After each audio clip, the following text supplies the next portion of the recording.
Hello my dear friends, welcome to our channel bright sparks institute. तो previous lecture में हमने exercise 5.3 के कुछ क्वेश्चंस किए थे जो कि sum of first n terms of an AP पे बेस्ड थे। आज हम करेंगे एक्सरसाइज 5.3 के लास्ट के 6 क्वेश्चंस जो कि 6 के 6 क्वेश्चंस वर्ड प्रॉब्लम्स हैं। उनको करने से पहले एक बार फॉर्मूले रिवाइज कर लेते हैं जो हमने sum of first n terms of an AP के किए थे। सबसे पहला formula sum of first n terms of an AP का फॉर्मूला होता है, देखो sum of first n terms of an AP को रिप्रेजेंट करते हैं एसएन से। उसका फॉर्मूला होता है n/2 2a + n - 1 * d, जहां पे आपको पता है a होती है एपी की फर्स्ट टर्म, d होता है कॉमन डिफरेंस और n होता है आपने फर्स्ट टर्म से लेके किस टर्म नंबर तक सम करना है। जैसे मान लो 10th टर्म तक सम करना है 1 to 10, तो यहाँ पे n की वैल्यू आएगी दोनों जगह पे 10। ये वाला फॉर्मूला कब यूज होता है? ये वाला फॉर्मूला तब यूज होता है जब आपने जिस टर्म तक सम करना है वो टर्म आपको पता हो। मान लो आपने 10th टर्म तक अगर सम करना है और आपको a10 पता है तो ये फॉर्मूला यूज करेंगे और यहां पे कहीं पे d की जरूरत नहीं पड़ती। बस आपको ये पता हो आपने किस टर्म तक सम करना है, उस टर्म का नंबर पता हो और आपको फर्स्ट टर्म पता हो, जो टर्म है जिस टर्म तक आपने सम करना है उसकी वैल्यू पता हो। ये वाला फॉर्मूला हम तब यूज करते हैं जब हमें एक फाइनाइट एपी गिवन होती है, एक फाइनाइट एपी जिसकी सारी टर्म्स का सम करना होता है। जब सारी टर्म्स का सम करना हो एक फाइनाइट एपी की तो हम ये फॉर्मूला यूज करते हैं, जहां पे n क्या है नंबर ऑफ टर्म्स जिनका सम करना है, a है फर्स्ट टर्म, सारी एपी की टर्म्स का सम करना है तो जो लास्ट टर्म है हमें वहां तक सम करना है, तो ये वही लास्ट टर्म है। तो बच्चों चलो मैथ्स की एनसीईआरटी बुक, रजिस्टर और पेन निकाल लो और शुरू करते हैं। क्वेश्चन नंबर 15 क्या है? A contract on construction job specifies a penalty for delay of completion beyond a certain date as follows। क्या मतलब इसका? देखो एक कॉन्ट्रैक्ट है कंस्ट्रक्शन जॉब का, ठीक है, और वो ये बता रहा है कि एक पेनल्टी क्या होगी, क्या पेनल्टी रखी गई है, किस चीज के ऊपर पेनल्टी लगेगी? Delay of completion. Delay of completion का मतलब ये है, आपको भी समझा दो। सपोज करो कि आपने एक बिल्डिंग बनवानी है, ठीक है, और मैं बिल्डर हूं, मैंने और आपने हम दोनों ने मिलकर एक एग्रीमेंट साइन किया, कॉन्ट्रैक्ट साइन किया और उस पर हमने ये मेंशन किया है कि मैंने आपको ये बताया कि मैं 6 महीने के अंदर अंदर विद इन 6 मंथ्स आपकी जो बिल्डिंग है वो तैयार कर दूंगा। अब अगर मैंने एक भी दिन लेट किया तो मुझे उसका कुछ आपको पेनल्टी अमाउंट देनी पड़ेगी, उसके कुछ पैसे आपको देने पड़ेंगे। मैं 2 दिन लेट करूंगा थोड़े और पैसे, तीसरे दिन लेट करूंगा थोड़े और पैसे, तो जितना मैं लेट करता जाऊंगा मेरी पेनल्टी इंक्रीज होती जाएगी। तो वही इस क्वेश्चन में बोला हुआ है कि a contract on a construction job specifies a penalty for delay of completion beyond a certain date as follows. एक डेट के बाद पेनल्टी लगनी स्टार्ट होगी बियॉन्ड अ सर्टेन डेट। और क्या क्राइटेरिया है, कैसे पेनल्टी लगेगी? देखो ₹200 फॉर द फर्स्ट डे। अब सपोज करो मैंने आपको बोला कि मैं आपका जो बिल्डिंग है आपकी वो 6 मंथ्स में खत्म कर दूंगा, बना दूंगा, ठीक है, और मुझे जो है 6 महीने से एक दिन ज्यादा लगे, तो मैं आपको ₹200 एज अ पेनल्टी एक दिन के एक्स्ट्रा पे करूंगा।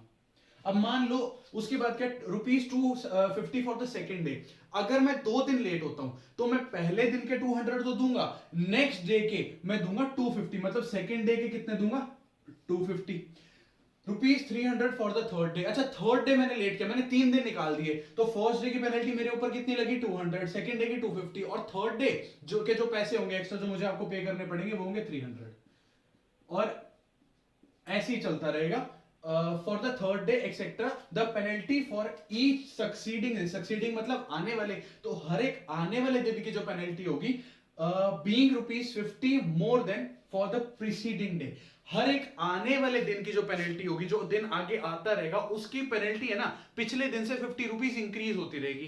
क्या मतलब है? मैं फर्स्ट डे आपको दूंगा ₹200, सेकेंड डे लेट हुआ तो मैं घर जाने से पहले आपको 250 देके जाऊंगा, थर्ड डे लेट हुआ मैं आपको 300 देके जाऊंगा, ठीक है, ये चलता रहेगा। तो मान लो अगर मैंने 3 दिन लेट किया तो टोटल मुझे कितने पैसे पे करने पड़ेंगे? First day, second day, third day, तीनों के अमाउंट प्लस करेंगे, 200, 250 और 300, तो ये हो जाएगा 750। तो यही उसने बोला है, how much money the contractor has to pay as penalty if he has delayed the work. Sorry यहां पे वर्क आएगा, वर्ड नहीं आएगा।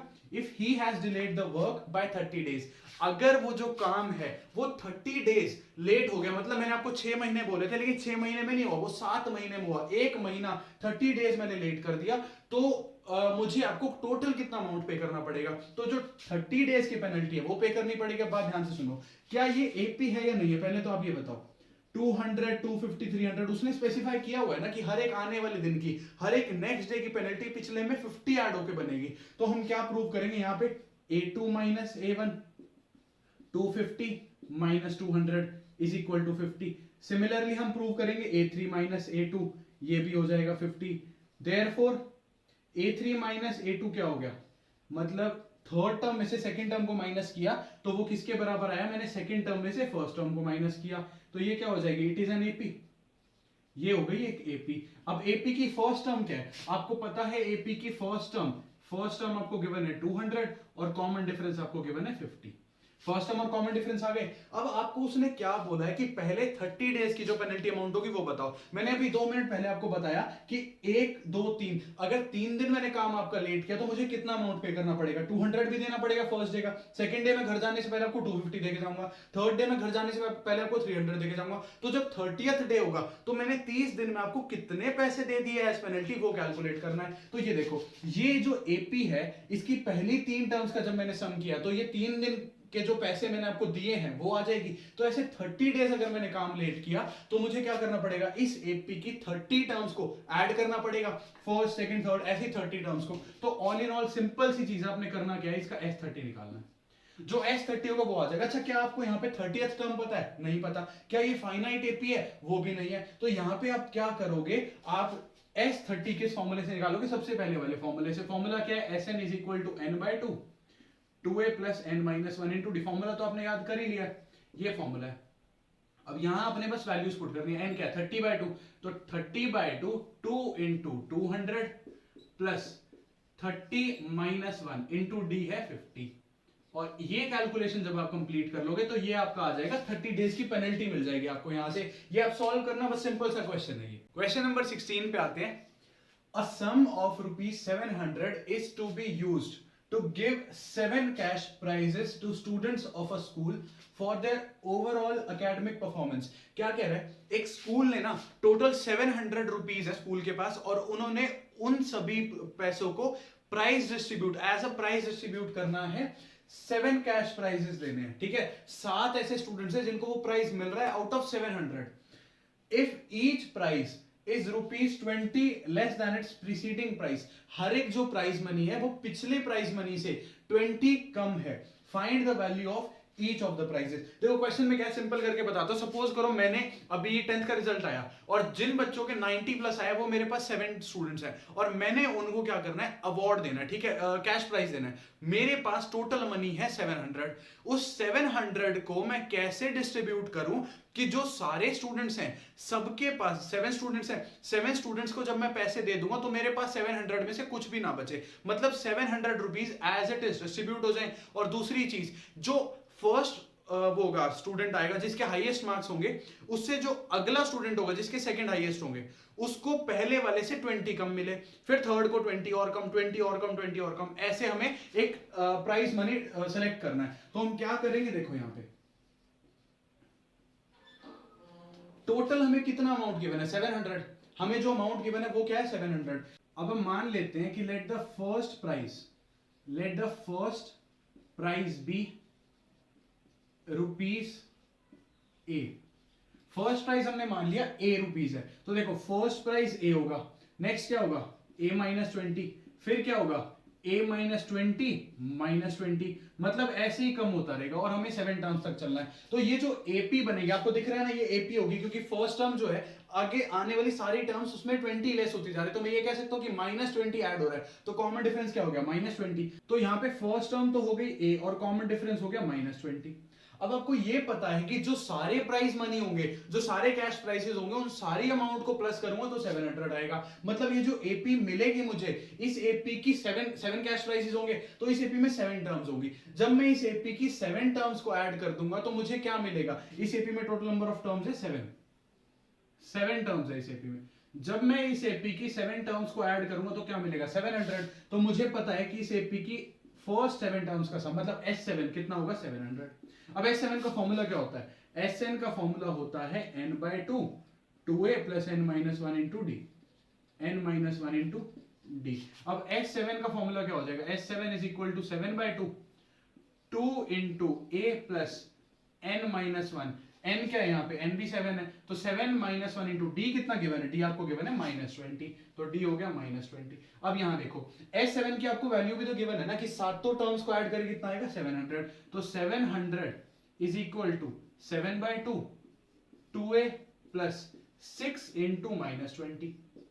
अच्छा पहले हम इसको कट कर देते हैं, ये आ जाएगा 100 और फिर 2 यहां मल्टीप्लाई होगा, ये हो जाएगा 100 into 2 is equal to 2a minus, अब 620 से कितना हो जाएगा माइनस 120, तो यहाँ पे माइनस 120 अब इधर आके ऐड हो जाएगा, देखो 200 प्लस 120 उधर सब्ट्रैक्ट हो रहा है इधर ऐड हो जाएगा इज इक्वल टू 2a और ये हो जाएगा 320। अब यहाँ पे जो 2 मल्टीप्लाई हो रहा था इधर आके डिवाइड हो जाएगा और ये आ जाएगी a की वैल्यू, मतलब a यहाँ से आएगा 160। तो यहाँ से क्या चीज समझ आई कि जो आपका फर्स्ट प्राइस होगा वो कितना होगा 160 रुपीज। तो प्राइजेस कैसे होंगे, देखो यहाँ पे प्राइसेस होंगे, सबसे फर्स्ट प्राइस होगा 160, फिर होगा 140, 120, 100, हमें क्या करना है बस 20 माइनस करते जाना है, 100, 80, 60 और 40। अब आप ध्यान से इनको प्लस करो, देखो 160 प्लस 140 300 प्लस 120 420 प्लस 100 520 प्लस 80 600 और प्लस 60 660 प्लस 40 700। तो इनको ऐड करके 700 आ गया और हर एक प्राइस मनी पिछले वाले से 20 कम है। तो ये हो गया आपका 16th क्वेश्चन। क्वेश्चन नंबर 17 भी काफी सिंपल है। In a school students thought of planting trees in and around the school to reduce air pollution. एक स्कूल में बच्चों ने सोचा कि क्यों ना ट्रीज प्लांट्स किए जाएं स्कूल के अंदर भी और स्कूल के आसपास भी, ताकि हम एयर पोल्यूशन में थोड़ा कंट्रोल कर सकें। It was decided that the number of trees that each section of each class will plant will be the same as the class in which they are studying। क्या कह रहा है कि it was decided, ये हमने decide किया कि number of trees that each section of each class will plant, हर एक क्लास का जो सेक्शन होगा, एक सेक्शन, हर एक क्लास का हर एक सेक्शन उतने ही ट्रीज प्लांट करेगा जितना उस क्लास का नंबर है in which they are studying। Example देखो, a section of class 1 will plant 1 tree। First class जो होगी उसका एक सेक्शन, यहाँ एक सेक्शन के बारे में बताया गया, एक सेक्शन एक ट्री प्लांट करेगा। A section of class 2 will plant 2 trees। Second class का एक सेक्शन 2 ट्रीज, थर्ड क्लास का एक सेक्शन 3 ट्रीज, फोर्थ क्लास का एक section 4 trees and so on till class 12। तो फर्स्ट से लेके 12th क्लास तक के सारी क्लासेस जो है वो प्लांट करेंगी। There are 3 sections of each class, और उसने बोला हर एक क्लास के 3 सेक्शंस है। How many trees will be planted by the students, total number of trees कितने प्लांट करेंगे वो बताना है। तो देखो, the list of the number of trees planted by different classes will be. तो जो अलग अलग classes number of trees plant करेंगे वो कैसे कैलकुलेट होगा, हर एक क्लास के 3 सेक्शन। फर्स्ट क्लास जो है, फर्स्ट क्लास का नंबर क्या है 1, तो फर्स्ट क्लास जो है वो कितने, उसका एक सेक्शन कितने ट्रीज प्लांट करेगा, एक। फर्स्ट क्लास का एक सेक्शन एक ट्री प्लांट करेगा। 3 सेक्शन कितने करेंगे 1 मल्टीप्लाइड बाय 3, तो 3 सेक्शन करेंगे 3। सेकेंड क्लास का एक सेक्शन, सेकेंड क्लास का एक सेक्शन 2 ट्रीज प्लांट करेगा और सेक्शंस कितने हैं 3, तो 2 3 6। ये सेकंड क्लास के तीनों सेक्शंस ने मिलके इतने ट्रीज प्लांट किए। थर्ड क्लास का एक सेक्शन 3 ट्रीज प्लांट करेगा, तो थर्ड क्लास के 3 सेक्शन 9 ट्रीज प्लांट करेंगे। फोर्थ क्लास का एक सेक्शन 4 ट्रीज प्लांट करेगा, फोर्थ क्लास के 3 सेक्शन, तीनों सेक्शंस मिलके 12 ट्रीज प्लांट करेंगे और ऐसे चलता रहेगा। कौन सी क्लास तक, 12th क्लास तक। और 12th क्लास के भी 3 सेक्शन है, एक क्लास 12 प्लांट्स 12 प्लांट्स प्लांट करेगी, तो 3 क्लासेस कितने करेंगी 36।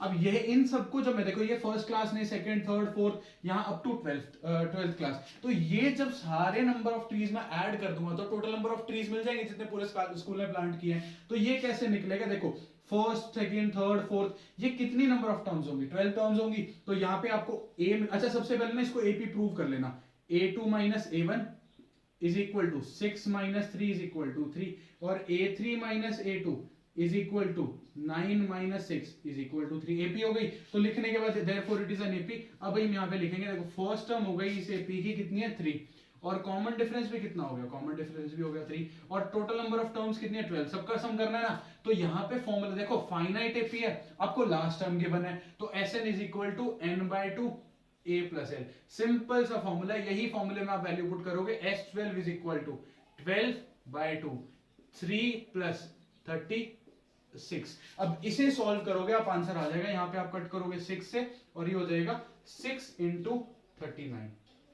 इसको सॉल्व करने पे आपको आंसर मिल जाएगा 180 और 54 234। क्वेश्चन नंबर 18 देखते हैं। A spiral is made up of successive semicircles। Spiral को आप स्प्रिंग की तरह समझो और सेमीसर्कल्स का मतलब क्या होता है, सेमीसर्कल मतलब होता है हाफ सर्कल।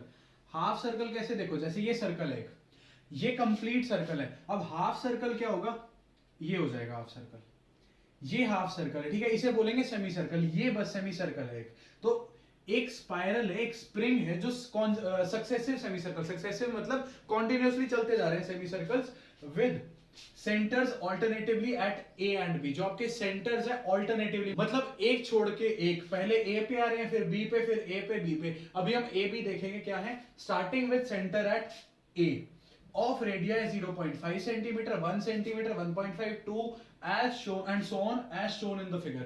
फिगर आपकी बुक में गिवन है, नीचे में मेंशन भी कर दूंगा। What is the total length of such a spiral made up of 13 consecutive semicircles? देखो फिगर जो है एक बार उसको देख लेते हैं। फिगर में आपकी क्या गिवन है, एक आपको वहां पे लाइन सेगमेंट गिवन है ऐसे, ठीक है, उस लाइन सेगमेंट के ऊपर आपको 2 पॉइंट्स गिवन है, पहला पॉइंट है आपका ए और दूसरा पॉइंट है बी, और ए और बी के बीच में जो डिस्टेंस है वो है 0.5 सेंटीमीटर, ये जो डिस्टेंस है 0.5 सेंटीमीटर है। अब उसने क्या बोला एक बार ध्यान से देखते हैं, a spiral is made up of successive semicircles, continuously semicircles चलते जा रहे हैं। कैसे सेमीसर्कल्स, सेंटर जो है ना ए और बी पे फ्लक्चुएट कर रहे हैं, पहले ए पे फिर बी पे आ जाएगा सेंटर, फिर ए पे आएगा तो वो वापस फिर बी पे, फिर ए पे, फिर बी पे, स्विच कर रहे हैं।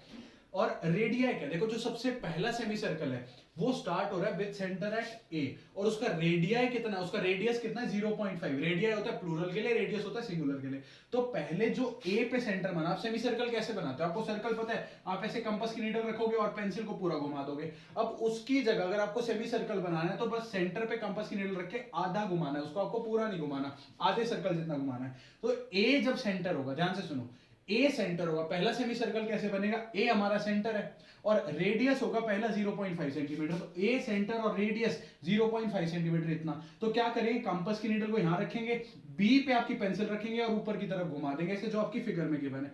तो ये बन गया आपका, ये देखो ऐसे बनेगा एक सेमी सर्कल। अब ये सेमी सर्कल हो गया सेंटर ए के साथ। अब हम वापस शिफ्ट होंगे बी पे। अब हमारा सेंटर मतलब अब हमने कंपास की नीडल को बी पे रखना है, और बी पे कंपास की नीडल को रख के हमने क्या करना है, रेडियस जो है वो 0.5 की जगह 1 कर देना। मतलब बी पे अगर मैंने कंपास की नीडल को रखा तो रेडियस कितना हो जाएगा 1। अच्छा, जहां हमने खत्म किया वहीं से स्टार्ट करेंगे, तो देखो ये 0.5, अब ये जो रेडियस है 0.5 है तो ये भी तो 0.5 होगा, क्योंकि एक ही सेमी सर्कल का इधर भी रेडियस इधर भी रेडियस। तो यहां से अब देखो बी से, बी पे जब मैं रखूं, यहां बी पे रखने के बाद ये जो डिस्टेंस होगा बी से लेके इस पॉइंट तक, ये होगा 1 सेंटीमीटर। तो क्या करेंगे, यहां पे रख के और नीचे की तरफ ऐसे घुमा देंगे, तो ये हो जाएगा ऐसे। ये आपका अगला सेमी सर्कल बन गया जो सेंटर बी के साथ है। फिर क्या किया, वापस ए पे आ गए। अब जो वापस ए पे आने के बाद कंपास की नीडल को यहां रखा और रेडियस आपका हो गया 1.5 सेंटीमीटर। तो देखो 0 सेंटीमीटर ये, 0.5 सेंटीमीटर ये, और बी से जो इस पॉइंट का डिस्टेंस है, बी से इस पॉइंट का डिस्टेंस ये कितना था 1 सेंटीमीटर, और ये जो है नीचे वाले सेमी सर्कल का रेडियस है। इसी तरीके से बी से यहां तक ये भी तो नीचे वाले सेमी सर्कल का रेडियस ही है। तो हम क्या करेंगे, देखो 0.5 ये और 1 सेंटीमीटर जो हो जाएगा आपका ये हो जाएगा। तो ए से लेके इस पॉइंट तक ये जो डिस्टेंस होगा 1.5 सेंटीमीटर होगा। तो ये डिस्टेंस है 1.5 सेंटीमीटर, हमने जो रेडियस मानना है वो भी 1.5 मानना है। तो यहां रख के इसको ऐसे घुमा देंगे। तो जब यहां रख के ऊपर की तरफ ऐसे घुमाएंगे तो आपका नया सेमी सर्कल ऐसे बन जाएगा। फिर हम दोबारा आएंगे बी पे। बी पे आने के बाद रेडियस कितना रखना है, 2 सेंटीमीटर। अब ये देखो बी पे आए 0.5 सेंटीमीटर, ये 0.5 सेंटीमीटर, ये टोटल कितना हो गया 1 सेंटीमीटर ये हो गया। अच्छा, अभी ध्यान से देखो, ए से जो इसका डिस्टेंस था इस पॉइंट का, ये कितना था 1.5 सेंटीमीटर। ए से जो इसका डिस्टेंस था वो कितना था, ये वाला डिस्टेंस, में ये वाला डिस्टेंस की बात करो, वो कितना था 1.5। तो अगर मैं ऊपर वाले सेमी सर्कल के लिए देखूं, सिर्फ बाकी सब भूल के एक बार ऊपर वाले सेमी सर्कल को देखूं, तो ए से जो इस पॉइंट का डिस्टेंस होगा, एक ही सेमी सर्कल के रेडियस है ना दोनों, तो ऊपर वाला जो डिस्टेंस होगा वो भी कितना होगा, ये वाला जो डिस्टेंस होगा 1.5 सेंटीमीटर। तो 1.5 सेंटीमीटर हो गया ये डिस्टेंस, 0.5 सेंटीमीटर हो गया ये डिस्टेंस। तो यहां से यहां तक बी से लेकर इस पॉइंट तक कितना डिस्टेंस हुआ 2 सेंटीमीटर। तो हमने अगला रेडियस भी तो 2 सेंटीमीटर लेना है, तो यहां पे रखेंगे और इसको ऐसे 2 सेंटीमीटर घुमा देंगे। और क्या करना है, ऐसे 2 सेंटीमीटर घुमाने के बाद ये प्रोसीजर ऐसे कैसे चलता रहेगा।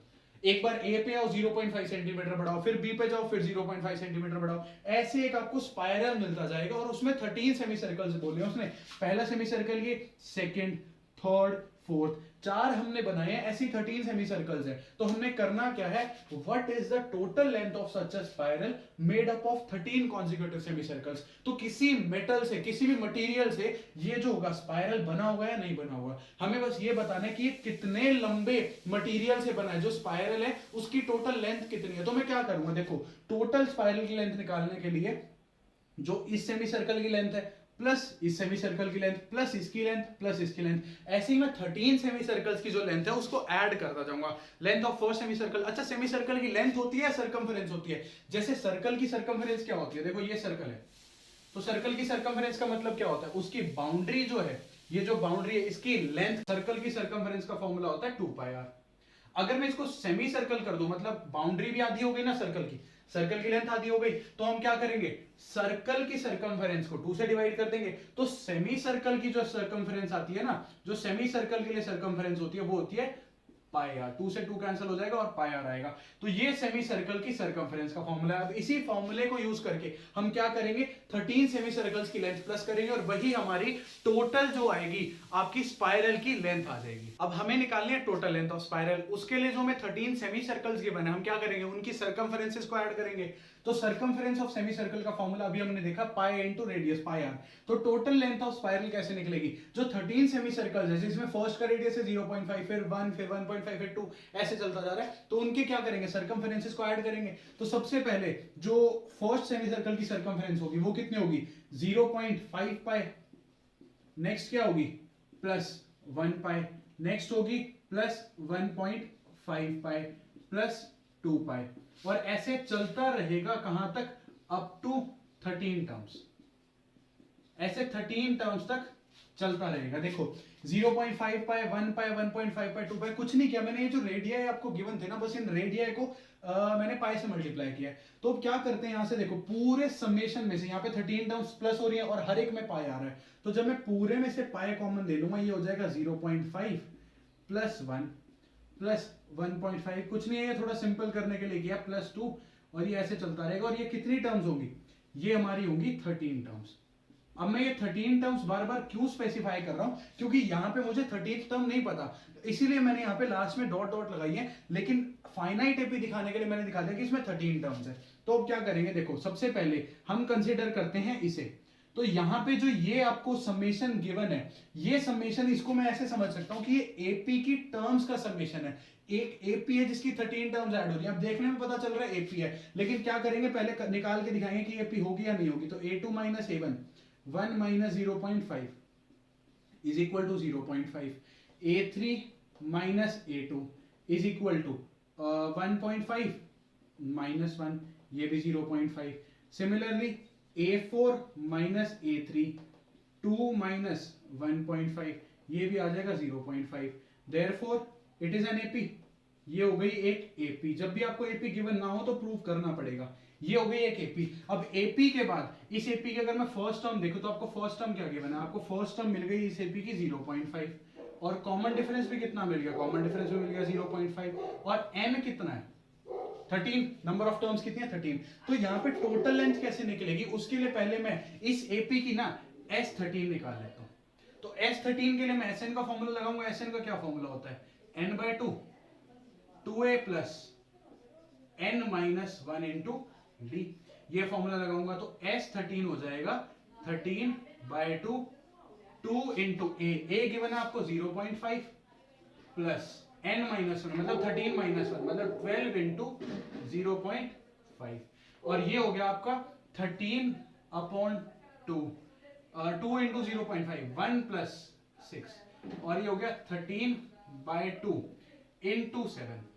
ये आपका आ गया S13 टर्म्स का सम। अब इस S13 को हम यहाँ पे पुट करेंगे तो टोटल लेंथ ऑफ स्पाइरल, अगर ये टोटल लेंथ ऑफ स्पाइरल की बात करूं तो ये कितनी हो जाएगी, हम यहाँ पे इसको अलग से करते हैं तो ये हो जाएगा पाई इंटू 13/2 इंटू 7। अच्छा, पाई की वैल्यू क्या होती है 22/7, तो 22/7 पाई की वैल्यू पुट की इंटू 13/2 इंटू 7, 7 से 7 कैंसिल, 2 से 22 कैंसिल। अच्छा 2 से 22 कैंसिल होगा, कितना आ जाएगा 11।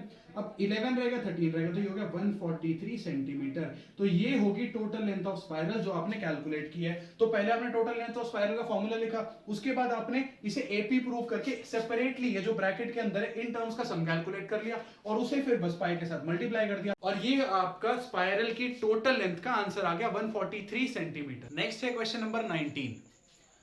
200 logs are stacked in the following manner। logs का मतलब क्या होता है, देखो logs होता है, सपोज करो बड़े बड़े पेड़ हैं, ट्रीज हैं, और उनकी स्टेम जो होती है, जब हम स्टेम को काट देते हैं तो हमें क्या मिलता है, सिलिंड्रिकल पोर्शन मिलता है ना, कुछ कुछ ऐसा, देखो ऐसा सा एक पोर्शन मिलता है, ये होता है लॉग ऑफ वुड, इसे बोलते हैं लॉग ऑफ वुड, इस टाइप का। तो ये लॉग ऑफ वुड है। तो इन्हीं लॉग्स की बात हो रही है कि 200 logs are stacked in the following manner. Stack का मतलब, स्टैक करने का क्या मतलब होता है, ढेर में लगाना, ठीक है। उसको अरेंज किया, कैसे अरेंज किया, 20 लॉग्स इन द बॉटम रो।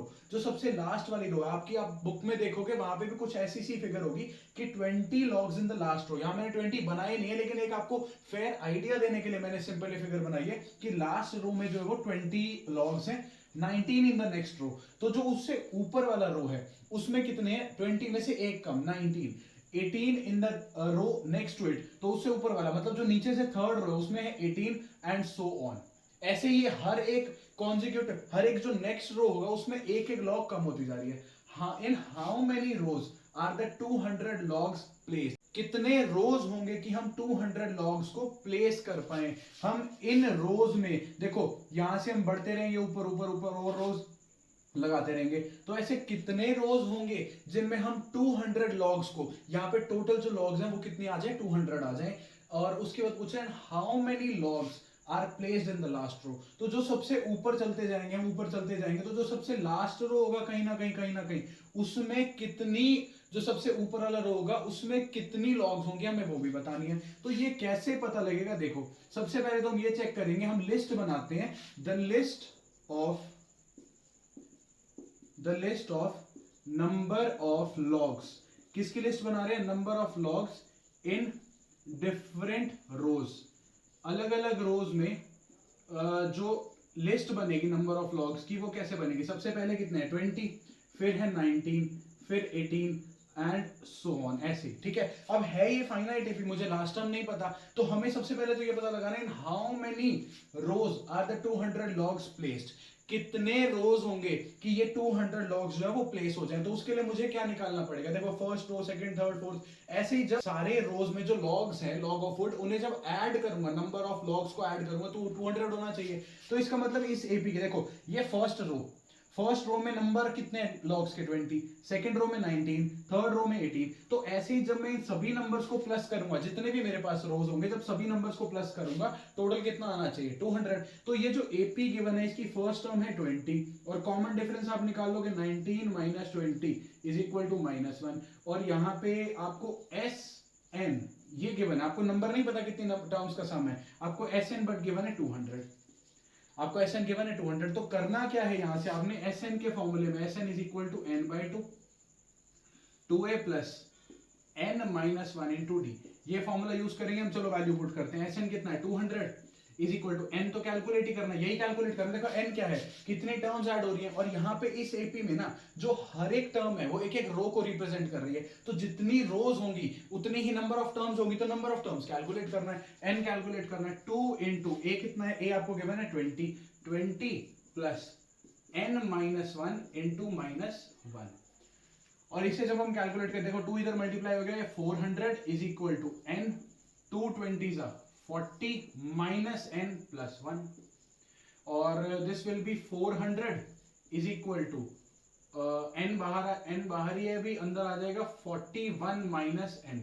और जब हम इसे खोलेंगे अंदर एन को मल्टीप्लाई करेंगे तो ये हो जाएगा आपका 400 is equal to 41n minus n square, 41n minus n square. अब ये दोनों टर्म्स को इधर ले आओ, तो इधर लाने के बाद ये आपको मिलेगी इक्वेशन n स्क्वायर, देखो इधर माइनस का इधर आके प्लस हो जाएगा, n स्क्वायर माइनस 41n, यहाँ 41n क्या है पॉजिटिव है, इधर आके नेगेटिव हो जाएगा, प्लस 400 इज इक्वल टू 0। ये आपको एक क्वाड्रेटिक इक्वेशन मिल गई, ये मिली आपको एक क्वाड्रेटिक इक्वेशन। अब इसे सॉल्व करेंगे हम तो हमें n की वैल्यू मिलेगी। अब इस क्वाड्रेटिक इक्वेशन को अगर हम सॉल्व करने के लिए वही ट्रिक लगाएं जो हमने आपको सेकंड चैप्टर में बताई थी, तो क्या करना होता है, सबसे पहले जो बीच वाला b होता है, जो n का कोएफिशिएंट होगा उसको पॉजिटिव करते हैं ब्रैकेट लगा के। इसके बाद आपको क्या करना होता है, b का सम का हाफ करना होता है 41/2 और उसमें एक नंबर u ऐड करना है। 41/2 में से एक नंबर u सब्ट्रैक्ट करना है और जब दोनों को मल्टीप्लाई करेंगे तो क्या आएगा, ac आएगा। यहाँ पे a क्या है, n स्क्वायर का कोएफिशिएंट मतलब 1 और c क्या है, कांस्टेंट टर्म, तो 1 इंटू 400 कितना हो गया 400। अब a square minus b square identity बन जाएगी, मतलब 41/2 square minus u square is equal to 400। अच्छा 41 पे भी स्क्वायर है 2 पे भी स्क्वायर है, तो 41 का स्क्वायर हो गया 1681 अपॉन 4, 2 का स्क्वायर हो गया 4 minus u square, this will be equal to 400। अब क्या होगा, यू स्क्वायर को उधर ले जाओ और 400 को इधर ले आओ, जब यू स्क्वायर अभी माइनस का है उधर जाके प्लस हो जाएगा, तो 1681 अपॉन 4 और इधर 400 माइनस हो गया is equal to u square. अब हम एलसीएम ले लेंगे तो हो जाएगा 1681 माइनस 1600 upon 4 is equal to u square, और यहां से आएगा 81 upon 4, 81 upon 4 is equal to u square, और u की वैल्यू आएगी 9/2। हम सिर्फ पॉजिटिव वैल्यू कंसीडर करके चलेंगे, तो यहाँ पे अगर मैं इस वैल्यू को पुट करूं 41/2 प्लस u, तो 41/2 प्लस u मतलब 9/2, ये हो जाएगा 25। और अगर सब्ट्रैक्शन वाली में कंसीडर करके चले 41/2 minus 9/2, this will be equal to 32/2 मतलब 16। तो दो वैल्यूज मिलेंगी आपको यहाँ पे, कौन कौन सी वैल्यूज मिलेंगी, n square minus 25n minus 16n plus 400 is equal to 0। इसके बाद हम क्या करेंगे, n यहां से n माइनस 25 कॉमन लेंगे, माइनस इसमें से आएगा 16 कॉमन, अंदर बचेगा n माइनस 25। यहाँ पे पॉजिटिव साइन था लेकिन बाहर जो हमने कॉमन लिया उसके बाहर नेगेटिव साइन है, इसीलिए यहाँ पे अंदर का साइन चेंज हो जाएगा, इज इक्वल टू 0। तो एक बार आ गया n माइनस 16, दूसरा आ गया n minus 25 is equal to 0। एक एक करके दोनों को 0 पुट करेंगे, एक बार आएगा n is equal to 16, n is equal to 25। अब अगर आप यहां ऑब्जर्व करो तो आपको n की दो वैल्यूज मिली। उसने क्या बोला कि n अगर 16 मतलब नंबर ऑफ रोज 16 हो तो भी जो सम होगा वो कितना होगा 200, और नंबर ऑफ रोज अगर 25 हो तो भी सम 200 होगा। क्या ऐसा पॉसिबल है, देख लेते हैं एक बार। देखो अब ये हम कैसे चेक करें कि n की क्या दोनों वैल्यूज परमिसिबल है, कि 16 रोज में जो लॉग्स है, नंबर ऑफ लॉग्स है, उसे प्लस करके भी 200 है और 25 में भी, क्या ये परमिसिबल है, क्या ऐसा पॉसिबल है। तो वो कैसे चेक करेंगे, हम एक काम करते हैं। देखो ये क्या कह रहा है, टोटल नंबर ऑफ रोज कितनी है 16, तो मतलब लास्ट जो रो होगी वो उसका नंबर क्या होगा 16th रो। तो हम 16th रो में ये निकाल लेते हैं नंबर ऑफ लॉग्स जो है वो कितनी है। तो नंबर ऑफ लॉग्स की जो हमें एपी मिल रही थी वो किस टाइप की थी, 20, 19, 18 एंड सो ऑन। अब इस एपी के लिए मुझे 16th टर्म निकालनी है, तो इस एपी के लिए a16 क्या हो जाएगी, a प्लस 15, डी फॉर्मूला आपको पता है, ये an is equal to a plus n minus 1 into d. तो 20 प्लस 15 इंटू डी कितना है -5, सॉरी -1, तो ये हो जाएगा 20 माइनस 15 इज इक्वल टू 5। अगर इसी एपी के लिए मैं 25th टर्म निकालूं तो a25 मतलब मैं ये निकालूं कि 25th रो में कितनी नंबर ऑफ लॉग्स होंगी, तो वो हो जाएगा a25 is equal to a plus 24d मतलब 20 प्लस 24 इंटू -1, और ये आपका आएगा -4। अब ध्यान से देखो ये जो टर्म है यहाँ पे, देखो इस एपी में अगर मैं कंसीडर करूं तो जो फर्स्ट टर्म है वो फर्स्ट रो को रिप्रेजेंट कर रही है, second term second row, third term third row, और जो उस टर्म की वैल्यू है वो क्या रिप्रेजेंट कर रही है कि नंबर ऑफ लॉग्स कितनी है उस रो में। तो फर्स्ट रो में 20 लॉग्स, सेकंड रो में 18, 19, थर्ड रो में 18। इसी तरह वो कह रहा है कि अगर आप 16th रो की बात करो तो 16th रो में 5 लॉग्स होंगी और 25th रो में -4। क्या -4 कभी नंबर ऑफ लॉग्स हो सकती है, नेगेटिव नहीं हो सकती नंबर ऑफ लॉग्स। आप कुछ काउंट कर रहे हो, नेगेटिव में कैसे काउंट करोगे, तो इसलिए 25th जो टर्म है वो -4, तो इसका मतलब n की जो 25 वैल्यू है ये हो जाएगी रिजेक्ट। आपको ये दिखाना पड़ेगा क्योंकि नॉट पॉसिबल, जो a25 जो है आपका -4 आया है, नंबर ऑफ लॉग्स वो नेगेटिव नहीं हो सकती, इसीलिए a25 -4 नहीं हो सकता, तो ये पॉसिबल नहीं होता, इसलिए n की जो वैल्यू 25 रिजेक्ट हो जाएगी, तो n आएगा 16। तो यहां से एक चीज समझ आएगी, इसमें नंबर ऑफ लॉग्स तो होगी 16। अब कह रहे हैं how many logs are placed in the last row, last row में कितनी हमारी लॉग्स होगी, तो वो कैसे निकलेगा, लास्ट जो रो है वो क्या है 16th रो, उसमें नंबर ऑफ लॉग्स मतलब 16th जो टर्म होगी उसकी वैल्यू, तो 16 टर्म की वैल्यू हम निकाल तो चुके हैं यहाँ पे 5, तो इसका मतलब there are 5 logs in the last row. ये ही क्वेश्चन है, सिंपल सा, थोड़ा सा कंफ्यूज करने के लिए आपको दे रखा है, सिंपल है। अगर दोबारा बता देता हूं, देखो टोटल है 200 लॉग्स और उसमें से आपको क्या बोला है कि लास्ट जो सबसे पहले वाली रो है, सबसे नीचे वाली, उसमें 20 है, फिर 19, फिर 18, फिर 17, ऐसे कम होती जा रही है। कह रहे कितनी रोज लेनी पड़ेंगी कि सारी नंबर ऑफ जो लॉग्स हैं वो 200 उसमें एज इट इज सेट हो जाए। तो क्या करना पड़ेगा उसके लिए, सारी जो लॉग्स हैं उनका सम 200 होगा, तो इस एपी की एन टर्म्स का एसएन जो मिलेगा आपको वो 200 मिलेगा। तो यहां से आप एन निकालोगे, एन की दो वैल्यूज आएंगे 16 और 25। फिर आप देखोगे कि क्या 16th रो जो है वो एप्लीकेबल है, वो क्या परमिसिबल है, हम ले सकते हैं। तो क्या करेंगे हम 16th रो को चेक करने के लिए हम ये देखते हैं कि 16th रो में नंबर ऑफ लॉग्स कितनी है, वो है 5। अगर हम 25th रो में देखें तो नंबर ऑफ लॉग्स कितनी है, -4, जो कि पॉसिबल नहीं है। तो इसीलिए ये आंसर होगा इसका 16th रो, और इस 16th रो में कितनी आपको मिलेंगे नंबर ऑफ लॉग्स, 5। अब हम आते हैं क्वेश्चन नंबर 20 पे, और इसी के बाद हम एक्सरसाइज 5.3 को भी कंप्लीट कर लेंगे। तो क्वेश्चन नंबर 20 क्या है, in a potato race a bucket is placed at the starting point which is 5 meters from the first potato। एक पोटैटो रेस है जिसमें क्या है, एक बकेट रखी हुई है स्टार्टिंग पॉइंट पे, और वो जो स्टार्टिंग पॉइंट है वो 5 मीटर्स दूर है पहले पोटैटो से, ठीक है। And the other potatoes are placed 3 metres apart in a straight line. तो बाकी जो आगे के पोटैटोज है वो 3-3 मीटर के डिस्टेंस पे रखे हुए हैं फर्स्ट पोटैटो से। There are 10 potatoes in the line. A competitor starts from the bucket, picks up the nearest potato, runs back with it, drops it in the bucket। तो क्या करेगा एक कॉम्पिटिटर, बिल्कुल स्टार्टिंग पॉइंट से जहां पे bucket रखी है वहां से भागना स्टार्ट करेगा, फर्स्ट पोटैटो को उठाएगा, वापस उसको डालने बकेट में जाएगा, फिर वापस आएगा नेक्स्ट सेकंड पोटैटो पे, पूरा डिस्टेंस वापस कवर करेगा बकेट के पास जाके, उसको बकेट में डालेगा पोटैटो को, फिर वापस आएगा थर्ड पे, थर्ड पोटैटो को उठा के फिर दोबारा जाएगा वो बकेट में उस पोटैटो को डालेगा, runs to the bucket to drop it in, and she continues in the same way until all the potatoes are in the bucket। What is the total distance the competitor has to run। तो हमें बताना है कि total कितना distance cover किया है उस competitor ने। तो आइए क्वेश्चन को अच्छे से समझते हैं। तो मान लेते हैं ये बकेट रखी है, ठीक है, ये बकेट है, और यहां पे बकेट के ही साथ खड़ा है चुन्नू मुन्नू, बकेट के साथ खड़ा है हमारा चुन्नू मुन्नू। अब करना क्या है, देखो ये एक स्ट्रेट लाइन है, एक स्ट्रेट ट्रैक है, इसके ऊपर ना 10 पोटैटोज रखे हैं, 1 2 3 4 5 6 7 8 9 10। अब चुनू उन्होंने करना क्या है, रेस जीतने के लिए उसने फटाफट बिल्कुल बकेट के पास से जाना है। और देखो सबसे पहले जो फर्स्ट पोटैटो है उसका डिस्टेंस कितना है, उसका डिस्टेंस है 5 मीटर्स। ये फर्स्ट पोटैटो है, इसका डिस्टेंस बकेट से 5 मीटर्स। इसके बाद जितने भी पोटैटोज हैं उनमें आपस में डिस्टेंस है 3 मीटर्स, आपस में उनमें डिस्टेंस कितना है 3 मीटर्स, 3 मीटर्स 3 मीटर्स 3 मीटर्स, ऐसे ही चलता जाएगा, ठीक है। 3 3 3 3 3 ऐसे सभी पोटैटोज के बीच में डिस्टेंस 3 मीटर, और बकेट और फर्स्ट पोटैटो के बीच में डिस्टेंस है 5 मीटर्स। तो अब चुनू ने करना क्या, चुनू उन्होंने ये सबसे पहले यहां से भागेगा इस पोटैटो के पास, फटाफट से इस पोटैटो को उठाएगा और वापस आएगा और इस पोटैटो को इस बकेट में डाल देगा। तो फर्स्ट पोटैटो को उठाने और वापस बकेट में डालने के लिए उसे कितना डिस्टेंस कवर करना पड़ा, 10 मीटर्स। फिर उसने क्या किया, फिर वो वापस यहां से भागा सेकंड पोटैटो की तरफ, सेकंड पोटैटो को उठा के दोबारा उसने बकेट में डाला। अब कितना डिस्टेंस कवर करना पड़ेगा, ध्यान से देखो, 5 + 3, जो दूसरा पोटैटो है वो बकेट से कितना दूर है, 5 + 3 8 मीटर्स। तो 8 मीटर आगे जाएगा, 8 मीटर वापस पीछे आएगा, तो 8 + 8 हो गया 16 मीटर्स सेकंड पोटैटो को डालने के लिए। अच्छा, थर्ड पोटैटो के केस में क्या होगा, वो दोबारा यहां से शुरू करेगा और चुन्नू मुन्नू वापस यहां आ जाएगा। तो कितना डिस्टेंस कवर हुआ, 5 + 3 + 3। जो थर्ड पोटैटो है वो कितना डिस्टेंस दूर है, 5 + 3 + 3 मतलब 11 आगे गया, 11 पीछे आया, कितना हो गया 22 मीटर्स।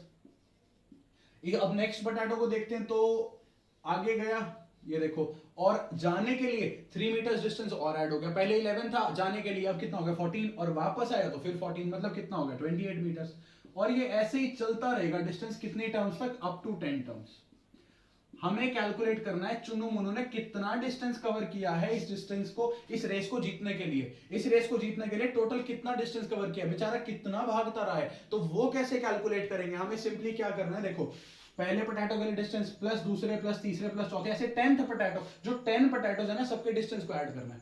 तो ध्यान से देखो एपी है या नहीं है, सबसे पहले प्रूव करेंगे, a2 - a1 a3 - a2 a4 - a3, और ये हो जाएगी एपी प्रूफ।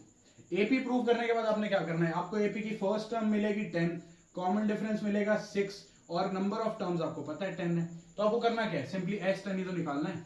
ये जो 10 डिस्टेंसेस है इन्हें ऐड करना है, तो S10 का फॉर्मूला कैसे निकालेंगे, S10 का आंसर कैसे निकालेंगे, 10/2 2a plus 9d, Sn is equal to n/2 2a plus n minus 1 into d, और ये आपका टोटल डिस्टेंस आ जाएगा। देखो वर्ड प्रॉब्लम्स ना देखने में बहुत मुश्किल और बहुत बड़ी लग रही हैं, लेकिन बहुत सिंपल सॉल्यूशन, यार क्वेश्चन से भी छोटे तो सॉल्यूशंस है इसके। तो करना क्या है, आपको बहुत अच्छे से रिवाइज करना है। कोई भी डाउट हो तो ब्राइट स्पार्क्स इंस्टीट्यूट हमारी इंस्टाग्राम आईडी आपके पास है, और अगर आपको फिर भी नहीं समझ आ रहा, आपके पास कमेंट सेक्शन भी है, वहां भी पूछ सकते हो आप। और this is all for today guys.